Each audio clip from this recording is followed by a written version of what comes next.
know what it is. I just literally watched it do it.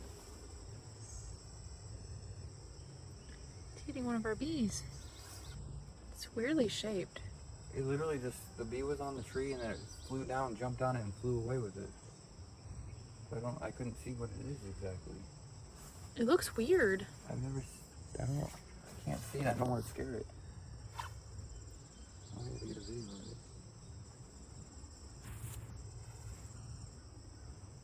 Does it even have legs? I don't know what it is. It has huge legs. It has like really long, like weird legs. It's weird. It literally flew down, scooped it up, put its, whatever that is in its face, put it through its skull, and the bee died. This year, Casey and I took some pretty big leaps of faith with our beekeeping operation. We've grown to 300 hives with the goal of getting 200 of them ready to head to California for almond pollination this winter. It's been a season of major growing pains. We've made a few hundred 3-frame splits and started half of them with queen cells from Casey's breeder queen, Viplidu. But now we're finally getting close to that finish line, and that means right now is go time. So today we had Dr. Meghan Milbrath from Michigan State University out to one of our bee yards to test 8 colonies and give them a general health check. She walked us through some incredible insights to keep our bees happy, healthy, and ready for what's next.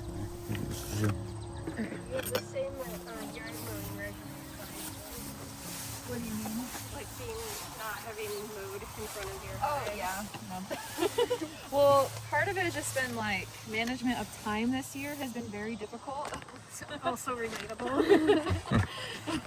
But then I was just telling him, I was like, well, if we mow, we get rid of all these beautiful flowers. Like we have milkweed right here. You're preaching to the choir on that. Do I have to say anything, or are you just gonna do your thing?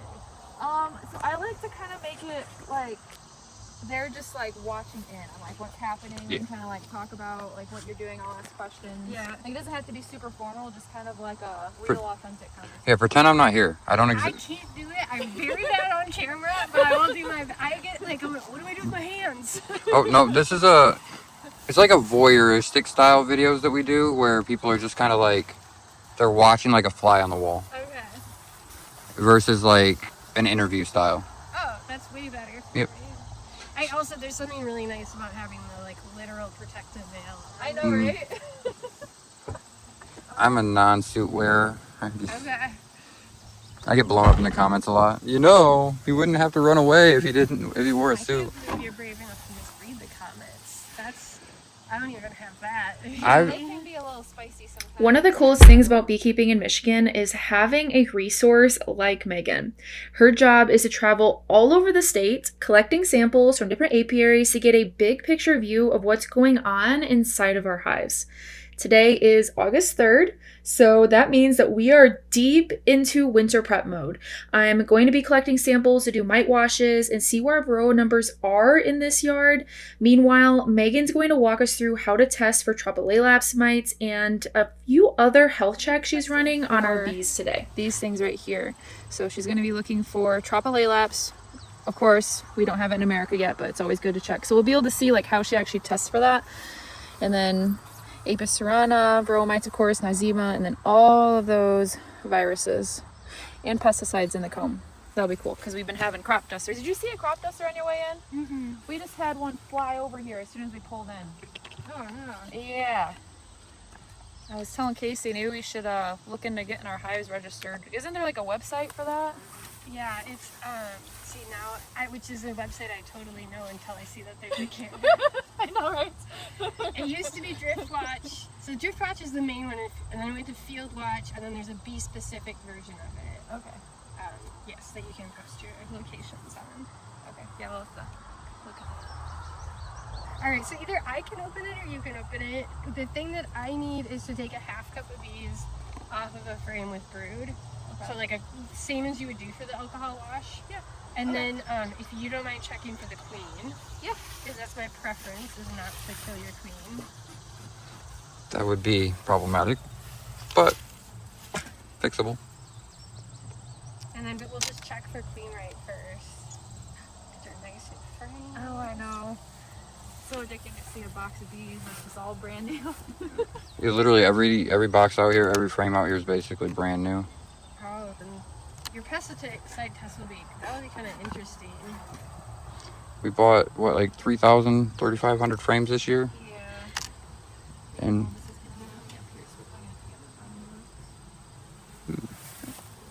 Beautiful. that's pretty.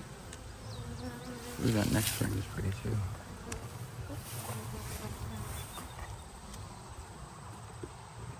Guess that means they're doing what they're supposed to.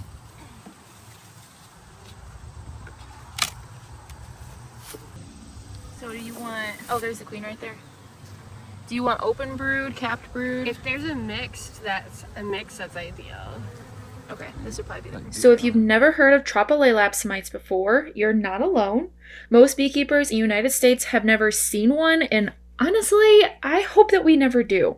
They're basically Varroa mites on fast forward. They reproduce faster, they move quicker, and they have the capability of wiping out a colony in a fraction of the time. At first, these mites only went after Asian honeybees, but within the last decade, they've jumped to the Western honeybees too. So for the most part, they have stayed in Asia, but just a few weeks ago, they were found in the country of Georgia. That is right on the border of Europe and Asia. They're officially on the United States watch list for invasive pests, and if they ever made it here, well, they could spread incredibly fast. That's why researchers like Megan are out here keeping a close eye on our bees. Half of the half in there. And they go to instant death. The half goes up here to life and later death. Black stat. Do you want me to do the scoop for your sampling too, or no? Oh, it doesn't matter. You can if you want Okay. to. I have that bucket and I can. It's up to you. So for the next thing I need is all the bees off, so do like the shake, and then I'm going to thump it into that pan. Okay. Here, keep this.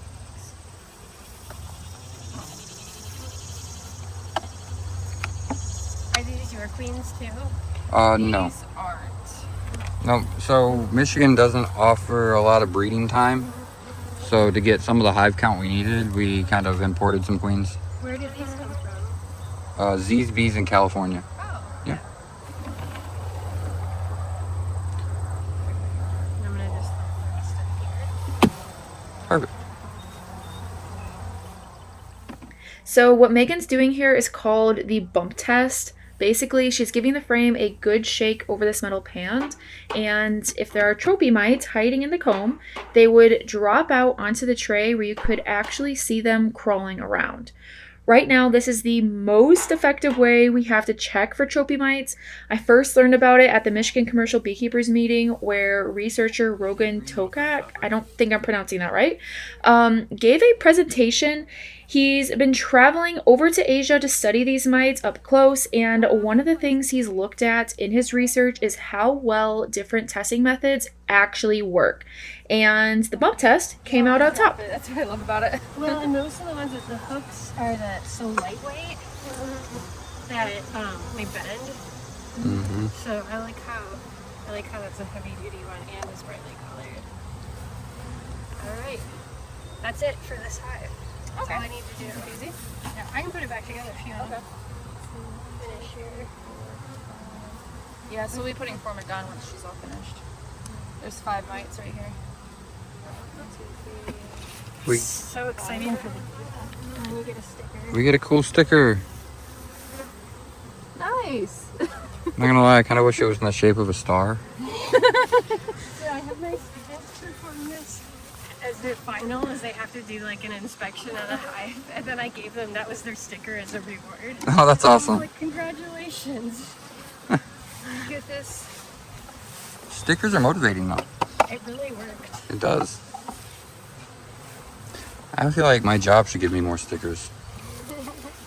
So to comment on that mite wash, I found 5 mites in 300 bees, which means that we have about a 2% mite load. And considering that it is the beginning of August, that is a little higher than what I would generally like to see going into wintertime. I want to see either zeros or ones. Otherwise, I generally tend to treat this time of year just because we already know that the cluster size is going to get smaller once we start getting to like the end of September and into October. And that is when the mites are going to be at their highest. So the lower we can get them now, the healthier they're going to be when that starts to happen.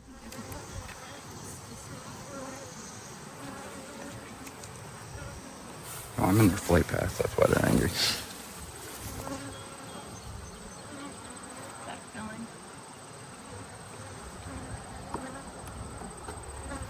So I'm noticing that most of the brood is in the bottom box in these hives.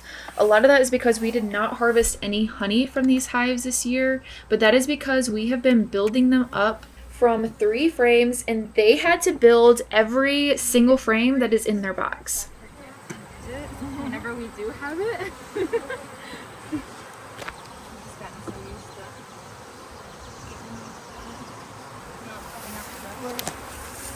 I don't often use it, but I always have it. So what actually makes Tropilaelaps mites more dangerous than Varroa? Well, first, it is definitely their speed. A Varroa mite can only complete 1 reproductive cycle every 12 to 15 days. 15 days if they're in a drone cell, 12 days if they're in a worker cell. But a trophy mite can do it in half the time. So that means their population can explode in just a few weeks. They're doing so well with it. Second, they also do not take long breaks on adult bees like Varroa does. Varroa spends a lot of their time in the phoretic stage, basically hitching a ride on worker bees. Tropilaelaps, on the other hand, cannot survive more than a day or 2 without brood, so they jump right back into the cell to lay eggs, constantly damaging developing bees. But here's the other kicker. Their feeding wounds heal poorly, and because they move so fast, they can transmit viruses throughout the colony even quicker than Varroa can.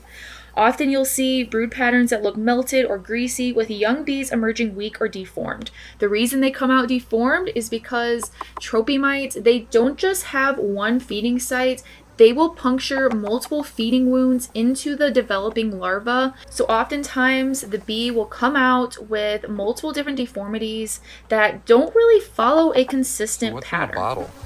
Alcohol. Ah, okay. So this, they basically do a mite check and nosema from the inside. You can use dead bees. But if you put the viruses will break down in here. Okay. So what they do is actually, so I should be sending these, like normally I would just send these through the mail, but since it's a Saturday, I'll bring them back, put them in the freezer, and then send them frozen. Okay, cool. Later. And then you're done with this frame? Yep, go for it.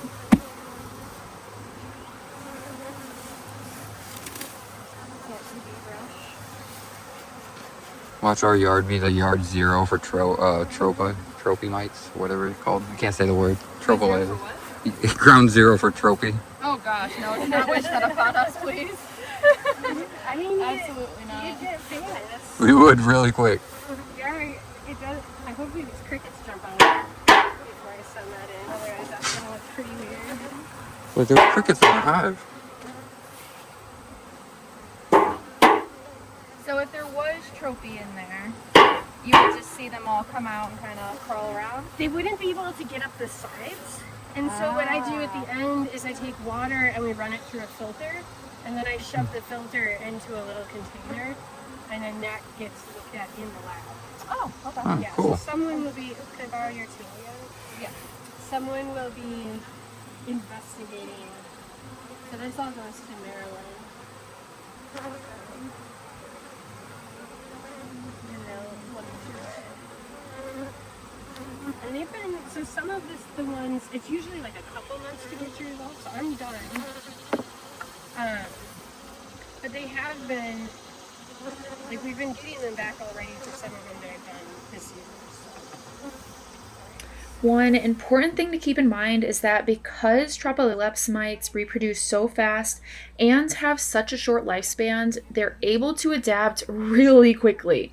Some recent research has shown that these mites can hitch a ride on adult bees to jump from one hive to another hive nearby.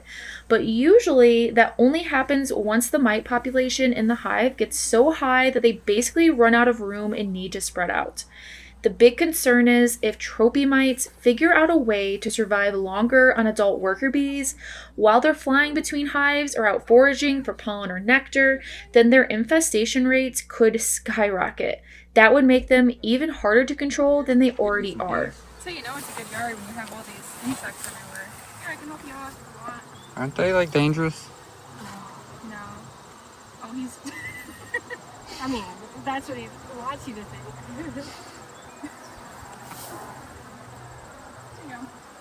Love it. But so I've been doing mite washes for the last couple days instead of putting formic on. And some of our yards are washing 0s and 1s. Those are the yards that we started from queen cells with Casey's breeder queen. I'm kind of noticing a trend. I don't know, maybe we actually are getting mite resistance. Because it seems like those ones, and it might even just be because of the queen cell. I don't know. You can kind of chip in whatever you think. But the ones that we shipped in queen seem to have higher mite counts right now than the ones that we started from queen cells. Did you do it at the same time? Yep. Yeah, exactly. So it could just be the difference of the brood break. Okay. You know, because the shipped in queens, like, presumably should start laying right away. Yeah. And then with the queen cells, you would probably have a longer brood break. I saw queen cells out of the driveway this morning. And Oh, nice. that's the guy there does a lot of his mite management through brood breaks.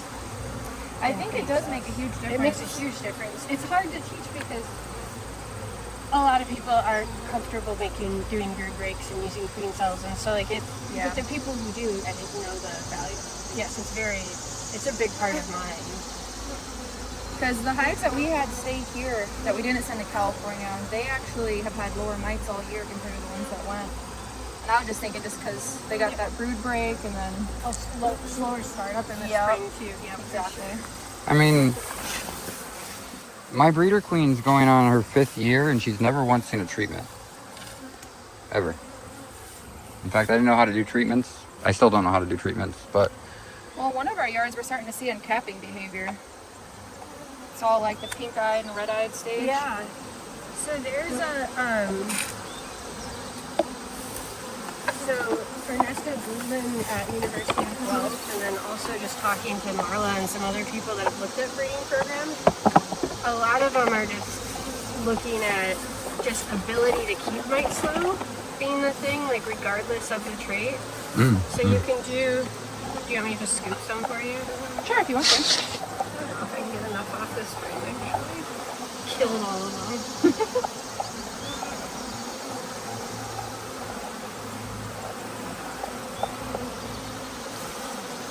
It's going to be a little light. Okay. So just here it comes.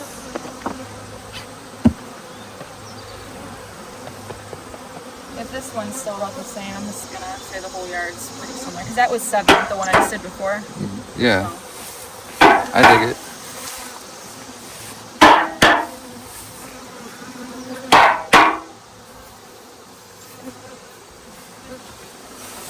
Well, that one's only 1. But you have to adjust your count because it's a little less than the How cup. many years was that? It was like 200. Can I borrow your hive? This gets annoying. Oh, no, you're okay. You can use Not mine. annoyed at all. I just forget and I automatically put it into my pocket. I'm a hive tool stealer, so you do have to watch my pocket. So is he. Even if I have one in one hand, I'll pick up another one, and I've been known to have like 2 hive tools. I'll just pick them all up. See, I lose mine constantly. That's the longest hive tool I've had. I got that one year 2. Because,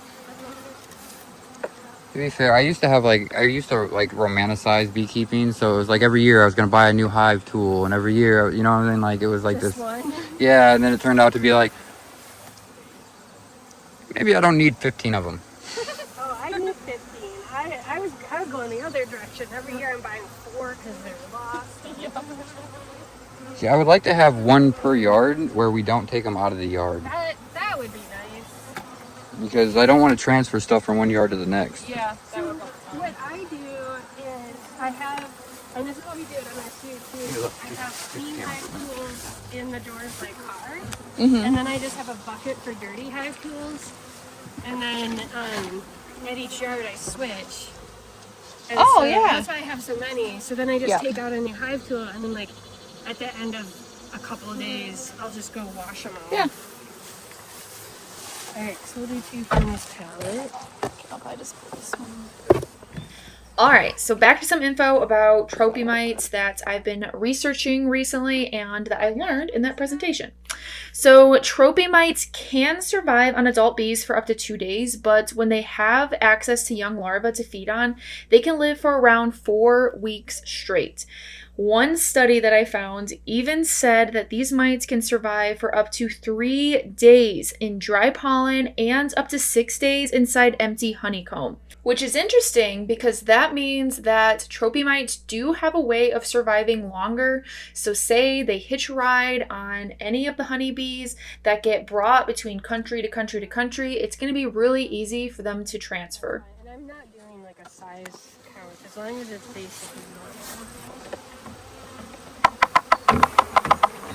All the bees in here are like, it's a party. And all the bees in here are just dead.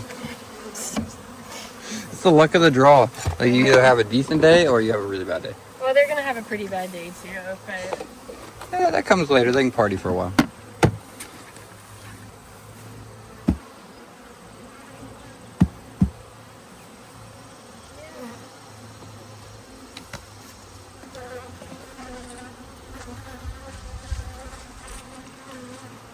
I do enjoy getting more of the scientific aspect of it. I don't do science. Science isn't my thing. I'm not really the best at it. She does the science.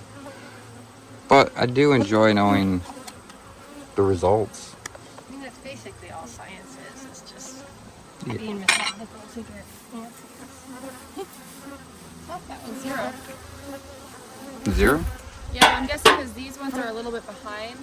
They haven't had as many brood cycles as the other ones, or as Oh, large of brood cycles. okay. Yeah, that's definitely one of the things we caution about when people are so excited about their low levels. It could just be because like it was a small colony that swarmed 3 times.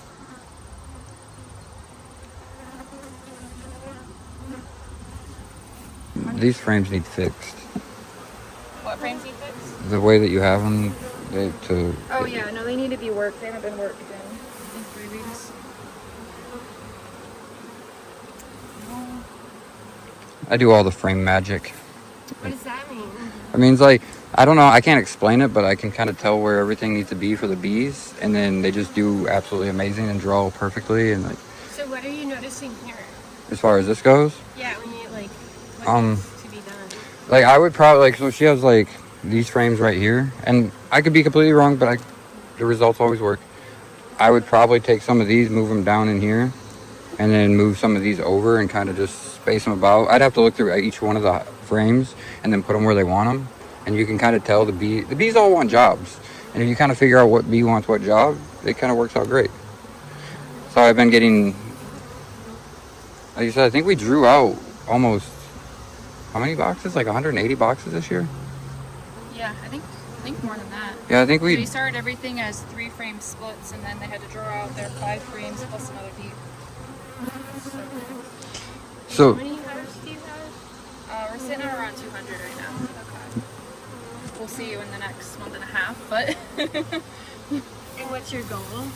our goal was 200 to send to almonds, Okay. because then when those come back, they'll be easier to. We'll be able to grow pretty quickly after that. I think her end goal is like 1 million. 1 million, did you say? Yeah, she No, has it's 2 million. she has a slight addiction that she's not doing anything about, and that is bees. In fact, she's feeding it pretty bad. So are you. It would have been cheaper to take up crack. I'm just saying. I'm glad our audience knows that I'm basically ridiculous all the time.